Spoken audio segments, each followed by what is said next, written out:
And so you almost kind of answered it, but my question was, how far does that go? Like, it's one thing to accept the body, then it's one thing maybe to have gratitude for it. And then even, they say sometimes the body is a temple, but is it also something sacred to you? How do you relate to that? Yeah, that's a good question. I think it goes as deep as it has to go, like as deep as anyone can possibly go. Like that's my whole, on the deeper layers of my work, I'm working with people who've worked with me for a while. We're just going in there and spending time. It's almost like we're diving into the ocean and going as deep as we can go and seeing what's there and seeing what we can allow to be there. Like I think a lot of us are trying to pretend that all these parts of ourselves don't exist and like, no, they can't be here.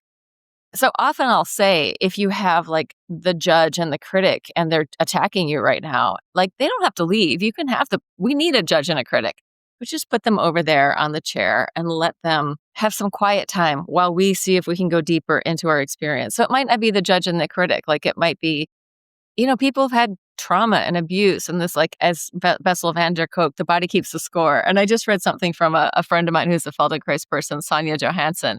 And she was talking about like people think like there's all this trauma stored in their hip. And it's like the hip is not storing trauma. Your whole nervous system is storing the trauma. Your brain is storing the trauma, your memory. And the more you replay it, the more you're storing it. Which isn't to say we don't want to honor that too and include that as part of the situation and the bad things that we did and the shitty mistakes we made and the awfulness.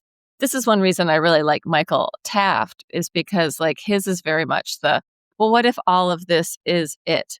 Like it's not somewhere else at another time in a different location. Like every shitty part of you is also part of this whole experience. And can we also love that too?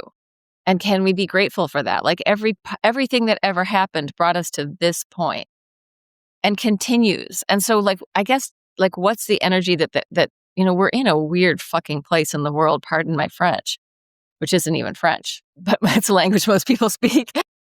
But we're in this really weird, twisted, awful place. And it's like, we can get really angry and fearful and like, I'm going to fight it. And it's not that we shouldn't use that. Like sometimes, bring it on, use it as a galvanizing force to move forward.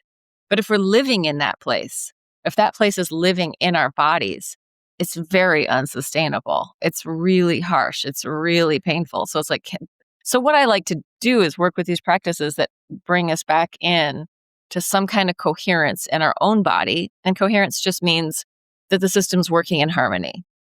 Mm-hmm. Your heartbeat, your adrenaline, or not adrenaline, your hormonal system, your endocrine system is working in collaboration with your breath, with your blood flow. So your body's like, oh, we're working together.